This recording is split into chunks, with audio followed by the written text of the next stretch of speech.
First thing I want to do is to say hello to my very good friend George Lazenby. I saw George in Yosemite, New Jersey a few weeks back, and he's doing great. He's looking forward to some very interesting and high-profile projects coming within the next year or so, and I think he's very excited about that, as we all are. George Lazenby met Ron Payne in Los Angeles in 1986 when they discussed doing a film Ron wanted to produce.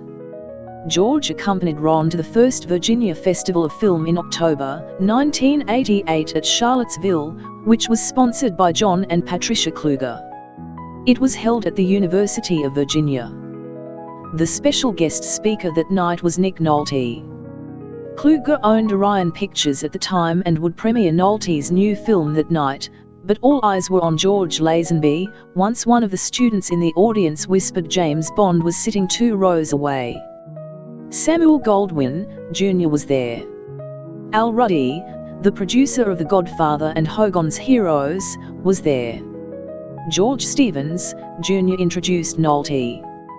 Closer to home for George, David Picker, the producer and former vice president of United Artists, was up on the podium sitting next to Nolte.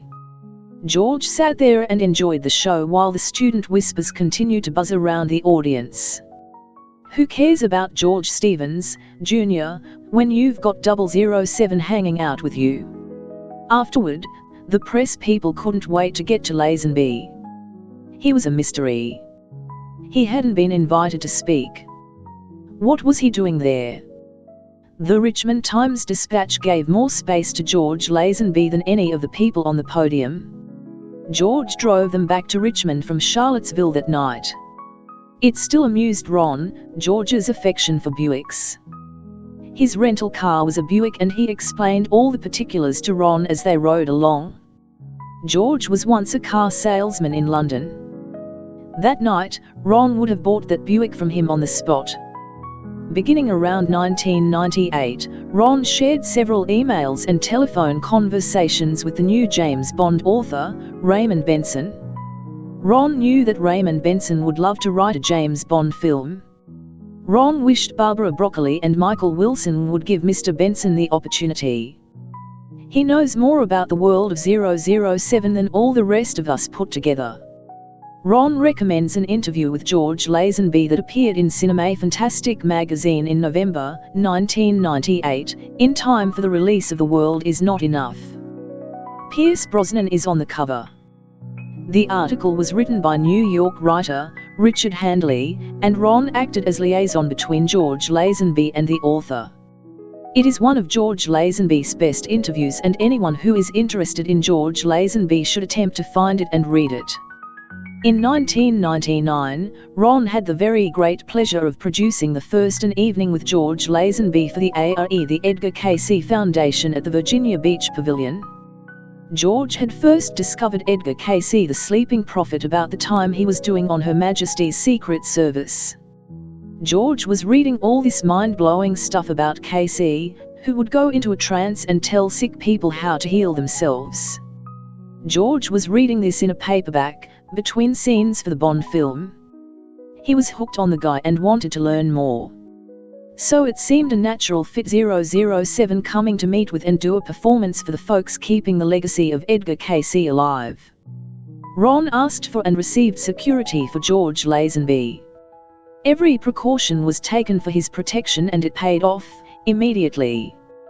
When the Cayce group, 4 guys, plus George and Ron, arrived at his plush hotel suite, there was already someone in his room. To their amazement, his door was locked from the inside. A group of people had entered off the roof by way of the deck outside. They went instantly to work getting rid of them and moving George to an even plusher and safer suite overlooking the ocean. Before his arrival, the ARE had run several television commercials announcing An Evening with George Lazenby, and the Virginia Beach Pavilion, Virginia Beach's largest theatrical and entertainment center in the city, used both An Evening with George Lazenby and An Evening with James Bond on their large marquee. Alma Cravat, who had pushed the whole thing through with the Cayce people, was a delight. If anyone was Miss Moneypenny in Virginia Beach that night, it was Alma. It projected the feeling of real star power as they all rode in the motorcade the night of George's engagement on stage. It was a very glamorous night. George did Ron a great favor by doing the program. It was standing room only that night and the Virginia Beach audience loved him. He talked about the death of his 19-year-old son, Zach, from brain cancer, and what it was like getting the coveted 007 role. The James Bond theme played in the background. The man walked with confidence onto the stage. He looked better in 1999 than he did when he played Bond. He reminded most of them of Cary Grant. He showed humor, warmth toward his audience and was a delight to watch. He was impeccable dressed. All Ron could think, it's too bad he didn't continue as Bond. If George Lazenby had done Diamonds Are Forever as his follow-up film, his career would have blasted through the roof. He would have become one of the most successful motion picture stars in the world. Lazenby's Bond derives right out of the cinematic traditions of Douglas Fairbanks and Errol Flynn. His portrayal is Robin Hood, and that certainly makes for great adventure 00H7 style. George felt the only thing he had to guide him in the interpretation of Bond was Fleming's novel, the original source material. It was a very long shoot. They started in October 1968 and kept at it for a full 10 months. George was doing most of his own stunts, except for the skiing. George was exhausted by the end of filming. George was still at an age, he was the youngest actor on record, even after all these years, to portray James Bond, 28, and he wasn't certain he wanted to be a movie star. After the Bond film, George went to Hong Kong. He did several martial arts films. George met with Bruce Lee about doing a film. He raced cars for a while. George has done other films, and he's remained busy. Ron believed George Lazenby would have been as popular as Sean Connery had he continued with the Bond series. George didn't give himself enough time. George Lazenby is talented far beyond most people's perception of him. George Lazenby had turned into a true professional.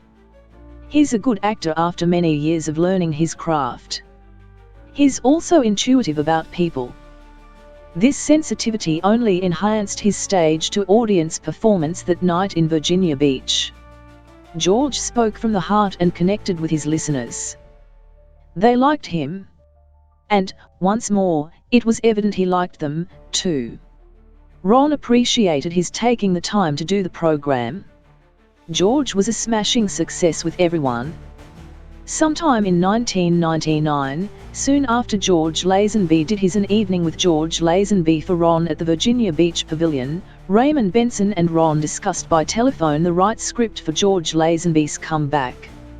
Raymond suggested Ron watch a small independent British film entitled The Limey.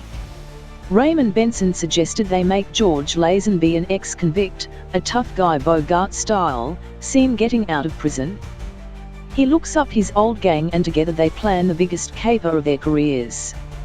George performed his second An Evening with George Lazenby in July 2005 at the invitation of Pinewood Studios in England. Ron had the greatest affection and utmost respect for George Lazenby. He was a good friend for more than 20 years. In 2024, George retired from acting, citing both his age and his desire to spend more time with his family. A spy once bold with charm so rare, he walked the path few men would dare. In Virginia's woods they'd share a drink, Ron and George their glasses clink. The tales they spun beneath the moon, a bond of friends, a timeless tune. Raymond spoke of a silver screen, where George's star would shine pristine. Oh, Lazenby, rise like a phoenix again, with Ron and Raymond, your trusted men. A cinematic tale your life to weave, in shadows and lights the world believes. Through laughter's echo, through whispered lore, in Virginia's arms they dream of more.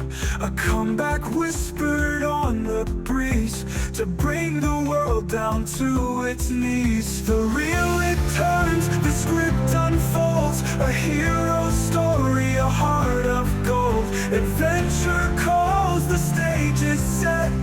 Lazenby's legacy none forget. From whispered dreams to roaring screens, a tale reborn, the silver gleams. With friends who knew the depths of his soul, they lit the fire, they made him whole.